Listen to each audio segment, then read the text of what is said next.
Hello, everybody. This is my visual text reflection for week 5.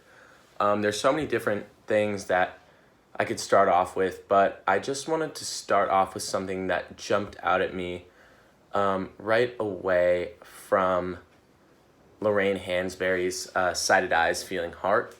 And the quote was from Hansberry, where she said, "It really doesn't matter whether you're talking about the oppressed or the oppressor.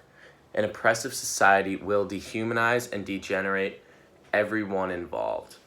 And I thought this was a good quote to start off with for this reflection because I think it's a very overarching theme, whether we're viewing Hansberry's documentary, the Black Panthers documentary, If Beale Street Could Talk, and The Fire Next Time. I just think it's a very overall noticeable and relevant comment because it applies to all these things. Think about how Baldwin is just overarchingly advertising equal treatment for all.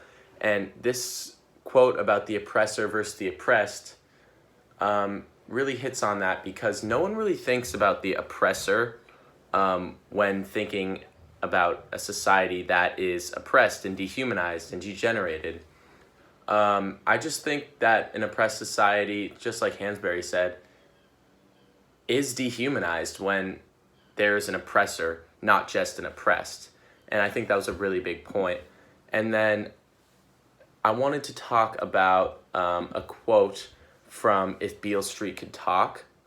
And it was from Tish when she said, "You see, Fani had found something that he wanted to do, and this saved him from the death that awaited the children of our age. And though it took many forms, the death itself was very simple. And the cause was simple, too. The kids had been told that they weren't worth shit, and everything they saw around them proved it."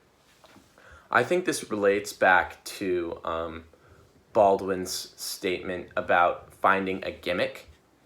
And his statement in his section of Down at the Cross was, "Every Negro boy in my situation during those years, at least, who reaches this point realizes at once profoundly, because he wants to live, that he stands in great peril and must find with speed a gimmick, to lift him out, to start him on his way.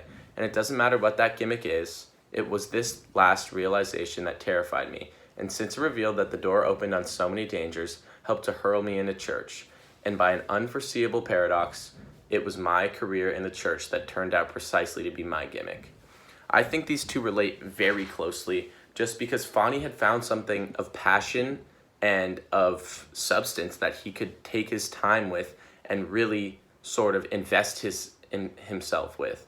So along with investing himself in Tish and later what would be his baby and finding a home, he had this sculpting hobby, which really became his thing, his gimmick, as Baldwin said, which ended up taking up a lot of his time, which kept him off the streets, kept him out of trouble, even though he wasn't doing anything wrong, as we know.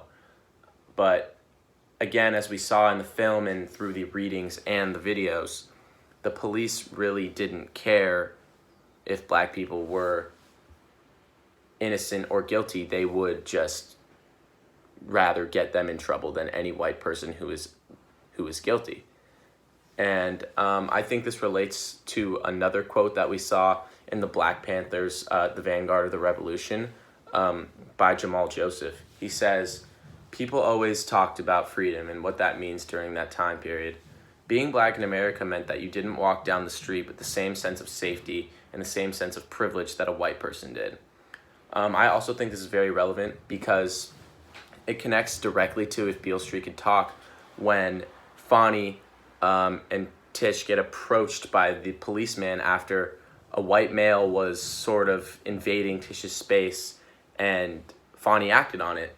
And the white cops still attempted to take them in until the store owner intervened and stopped it. And if it wasn't for her, he could have been taken in for nothing and wrongly oppressed and convicted of something that he didn't do. And I think this is a common theme throughout, and I think we see it a lot in the themes of Martin Luther King's mountaintop speech, as well as Malcolm X, just as an overarching theme, that police treatment and unfair treatment of Black people just on an everyday basis was a very, very, very relevant thing at the time. And it plays into Baldwin's overarching topic of equal treatment, and it happens to be one of the biggest pillars of that message. So thank you for watching. Yeah.